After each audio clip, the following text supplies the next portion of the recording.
Welcome to Land Academy. I'm Jack Butala. I'm Jill DeWit. We show you how to buy real estate for half of what it's worth. And sell it on the internet really fast. We are Jack and Jill, and this is the Jack and Jill Show 2. With over 15,000 completed transactions, we're the experts at acquiring property. Of all kinds, not just land. For half price and flipping them for way more. All right, let's get this show started. Jack Butala with Jill DeWit. Hey there. Welcome to our show today. In this episode, Jill and I talk about the truth about being your own boss. Oh, well, it's all peaches and cream. Oh, it's easy. This is going to be the shortest show ever. Before we get into it, let's take a question posted by one of our members on the landinvestors.com online community. It's free. Okay. So this is more of a share that I had to put in here. So Trevor shares a little update. We are going to be looking at a 900-acre property that has been for sale for 2 years. Yeah. This is in a county north of where I am mailing, but it came from a phone call from a pretty desperate broker. Here is a lesson also. He didn't even have pictures or a video of $1 million listing. Trevor, this is all, I'm verbatim here. I freaking love it. So anyway, they are asking $1,200 per acre, but we will offer $1,000 an acre. It has full county road frontage with both power and co-op water access with unlimited taps allowed along the road. Sold comps at $300 an acre or less is nearly $300 an acre. That's fantastic. It is a great rectangular shape that will split up nicely. Nice. We may have to build some fences, but everything else is great. Cheap. I know. Fences are cheap. It is a very basic mesquite flat country. So we will have to offer it for less per acre. Either way, it may be a good way to start. Maybe a good way to make nearly $1 million in a couple years with a capital outlay of less than $250,000. If they take our offer, I will send pictures and maps of it. So I haven't seen, there wasn't a follow-up yet, but I was just like, A, wow. B, thank you so much for sharing those details. Yeah. C, it really does happen. Oh, yeah. So. Yeah, in less than a year probably, because if I know Trevor. Mm-hmm. Trevor comes from a long line of people who have been doing this for generations. Right. And so if you get the green light on all that from all the people you know, it's money in the bank. Mm-hmm. And I love square properties with the road access and all the utilities. Jeez, can't ask for anything else. It's just amazing. That was what a deal. So, and I think congratulations. Isn't that funny? We're talking about, real estate agents and brokers, and dude, this broker didn't even have, no, I feel bad for the person who owns a property. They had this broker working on it, and he's not even there's no pictures and nothing. I mean, talk about his heart wasn't in it. How can that be? I don't know. And why would you not follow up? If it were my property, I'd be saying, excuse me, Mr. Broker, do you expect to sell this way with nothing? I would actually just provide, yeah, you're right. I'd let the broker go the first week. Bingo. Second of all. 2 years. Most of the MLSs that I've been involved in or experienced, it shut it off after 7 days without a picture. Yeah. Maybe there's a picture of himself. Yeah, maybe. Why do brokers and agents have pictures of themselves everywhere? And they're good. They're good pictures. What other profession besides being a movie star, which you need to have a picture of yourself? Hi, I'm a realtor. I need a headshot. I love myself. I'm so in love with myself today. God, a boudoir shot. I look so good today. I'm a real estate agent. It's really nice. At least we don't have to wear the gold blazers and those things anymore. Remember that period? Yeah. That was my mom was a real estate agent back in that 21. Period. She was first team in Orange County. That's kind of funny. Wow. Yep. If you have a question or you want to be on the show or you want to complain about real estate agents like us, reach out to either one of us on landinvestors.com. Today's topic, the truth about being your own boss. This is the meat of the show. It's so easy. You should do it. In fact, everyone should. Quityourjobtoday.com. Yeah.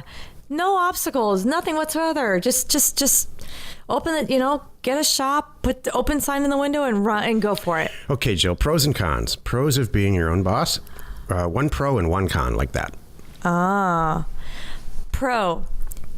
You are responsible for all the finances. Con. You are responsible for all the finances. You like that?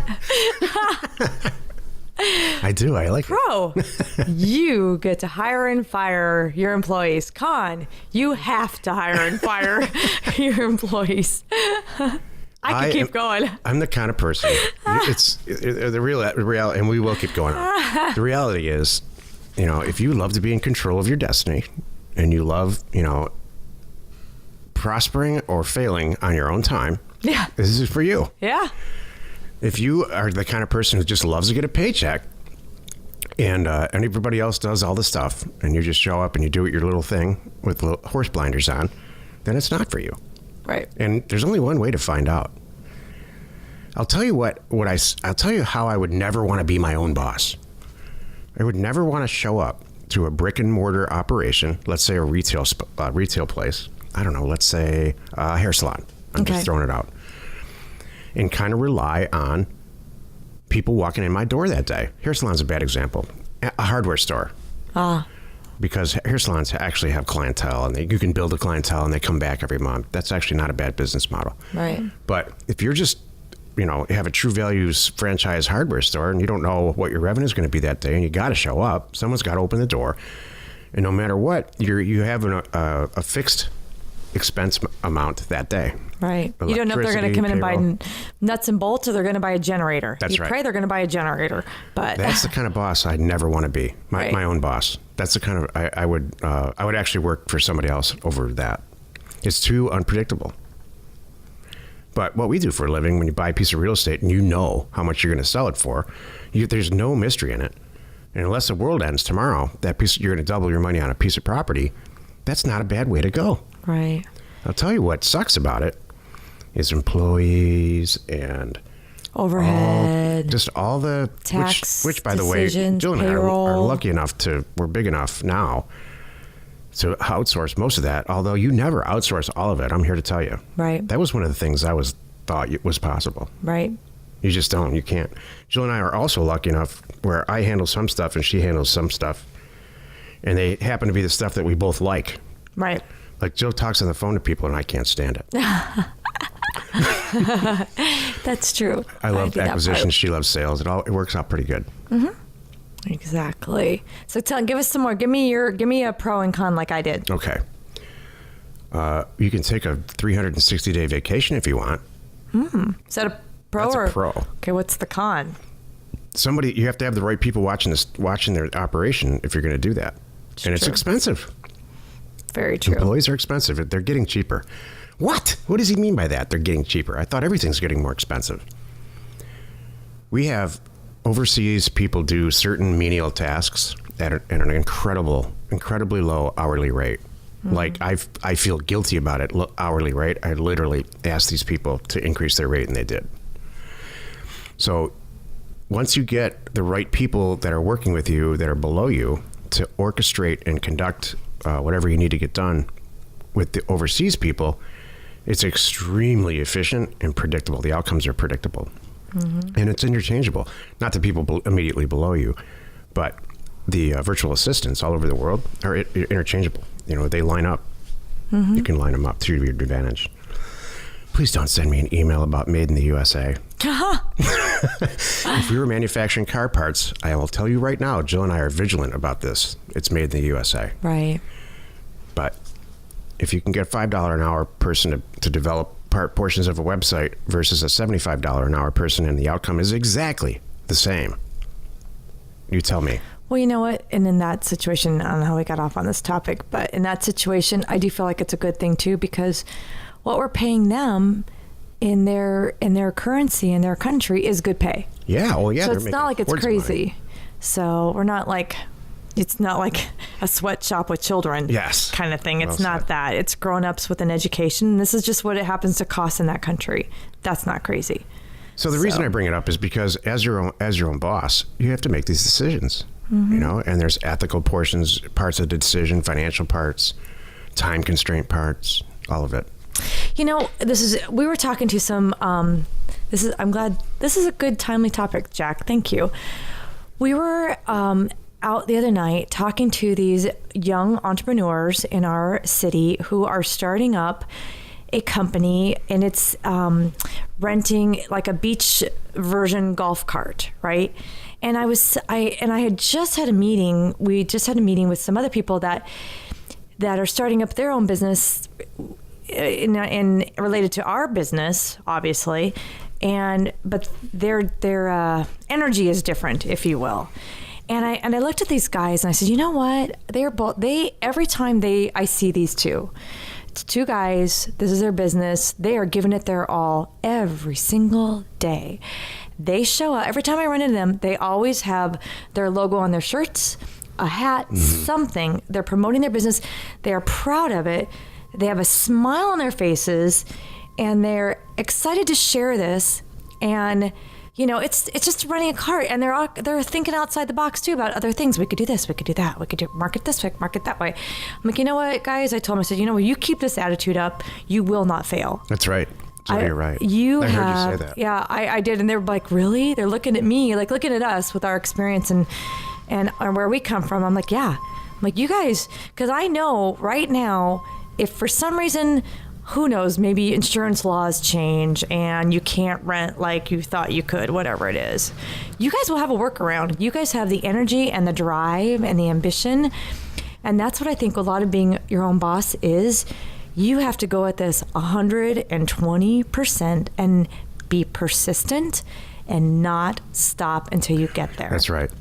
So what you think is happening, what you are trying to develop as from a business standpoint, at the end, it might be completely different than what you started. Right.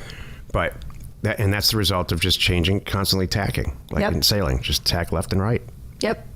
And we talked about that too, I think a couple shows ago, about when you're starting out to be your own boss, you have to be open to change. Because if you don't, if you open your hardware store and you're always selling the same thing and you expect, but the times are changing and now people want power tools and now they want this kind of part. I don't dream it up. If you don't adapt with the changes and roll with it, you won't survive. You have to be at the top of Google if you have any type of non-niche operation. That's true. Like a surfboard rental operation. If you in our Yelp, area, Google, all that stuff. There's about 500 surfboard operations, and 3 of them are on Google. Right. And guess which ones work? Exactly. The ones we can find. We deliberately, for Land Investors and Land Academy, do not spend a tremendous amount of money on advertising. In fact, we don't spend any. That's the truth. Mm-hmm. Because it's so niche and people find us anyway. We spend a little bit on Facebook once in a while. Very little, like $30. Right. But it's all been organic. It's working out perfect. And the people that are supposed to be in our group, they are. Yeah. You're right. The right people, you're right. The reason I think we're so successful and our members are so successful, the right people are finding us because they're searching for us. They're going out there looking for it. We're not saying, hey. We're not on a billboard. We're not saying, hey, I know you're looking for some way to make some money. Instead of, selling whatever door to door, I'm trying to think, maybe you should consider doing land. No, we're not just going out there. We're not going out pushing our idea on people and telling them this is a good thing. They're coming and finding us saying, hey, I've been researching you guys for a year, which is the right way, by the way. Yeah, exactly. I've been following you guys for a long time. I've done everything and I've tested a few things. Now I want to talk to you guys. And that's the right way. So to wrap this up, the truth about being your own boss really comes down to this, I think. It's a personality situation. I still get up in the morning and do the exact same thing in the morning, that I did when I was in accounting. I just go to this office that I happen to own. And Jill's a lot different. Jill does something different stuff every single day, and it works for her. Mm-hmm. So it's a personality situation. Money motivates me. A high bank balance motivates me. Ooh, that's funny. What doesn't motivate me is just taking somebody's crap from above you just for, I don't know. I've never been a good employee.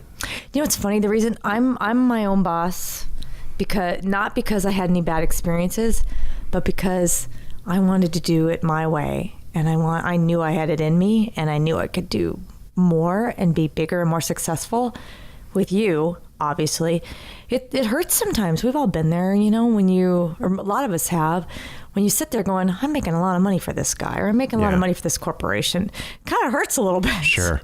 So I've been there. The way commercial real estate works is you make, it's not like residential. I don't know if it's like this anymore, but when I was in it a lot of years ago, you close a deal for $100,000, $100,000 fee, and you split it 50-50. That's hard to swallow, especially if you do 4 or 5 of those a year or whatever. For the security of a base salary? Is that why? There's no base salary. Oh. So then why are you not doing it for yourself? What's the difference? Because you're in an office and you have the name and stuff. So in the end, I've said this is ridiculous. And I cut a deal with a company that I eventually took public with a massive base salary and a bunch of stock options. Yeah. And I did the exact same thing that I did. At commercial real estate, we were buying and selling long-term care facilities, and I just happened to do it for my company, and I got with a group of guys who knew about taking companies public, and so there. But what's the con to that? We were responsible for everything, and it was hard to make payroll sometimes. We were borrowing money against receivables and stuff, so that stresses people out, and frankly, it stresses me out. I wouldn't do that now, but back then I'm like, I don't have anything to lose, and I didn't. Exactly. So that's the truth about being your own boss. It's risky, but the rewards are bigger. I agree. I love it. Join us in another episode where Jack and Jill discuss how to use information, that's me, and inspiration, that's me, to get just about anything you want. We use it every day to buy property for half of what it's worth and sell it immediately. You are not alone in your real estate ambition. Yeah, man, this is a good topic. I can't even imagine any other way now. Here's my real advice. If you have a job and it sucks, start something on the side. It doesn't even have to be related to the industry that you're in at all. Get something going. Get a few deals going. See if you like it. What I found too, whatever you are passionate about, you will get excited about, and it will be fine. It could be jewelry. It could be fishing. Anything. We live in the greatest in the history of man. It has never been cheaper and easier to start a business out of your bedroom. And you do all of your stuff online, and for a lot of people, they just stay online. Keep it that way. I left my job when I had $500,000 in my checking account, and it was way too late. It was after 2 years of wondering if this is really going to work. Right. I finally said, this is going to work. Exactly. I'm losing money because I go to this stupid job. Exactly.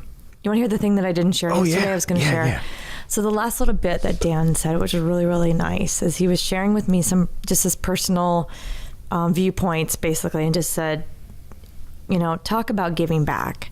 He's like, my wife and I have talked about you guys, and it was really nice that, you guys don't need to do this, and here you are, and what we give, and I really appreciated that. That was really, really nice. It's a huge compliment. I love it. My whole thing about it, I tell you, because I'm putting together this book that I'm writing now, and one of my chapters is about this.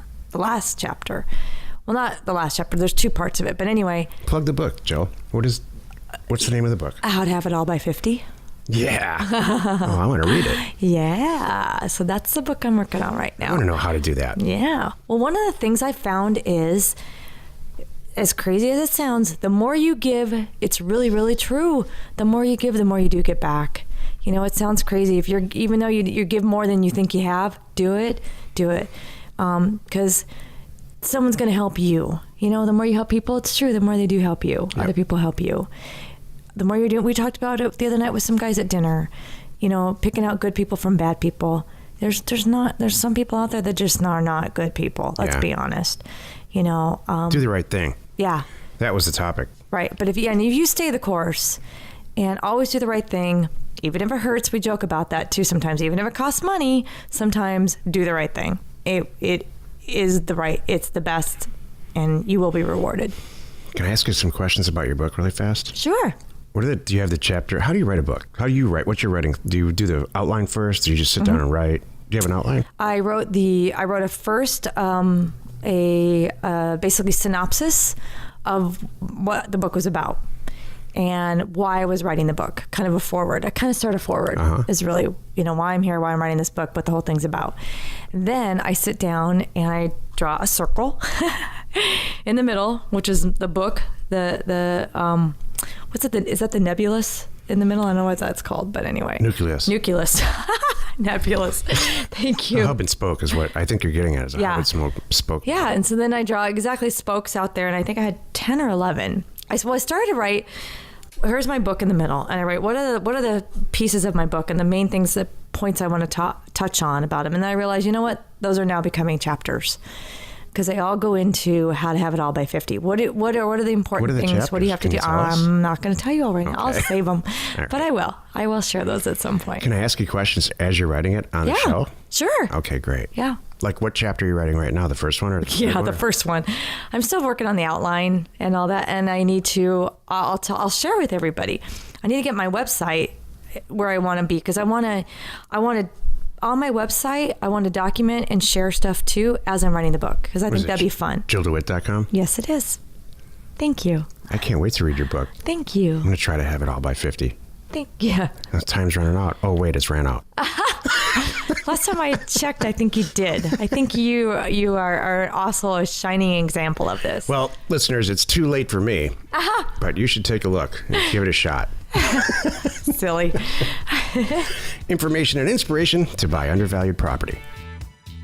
We are Jack and Jill, and this was the Cash Flow from Land Show. We're the experts at acquiring property Of all kinds, not just land. for half price just so we can flip it for way more. And really fast. Thanks for listening. You are not alone in your real estate ambition.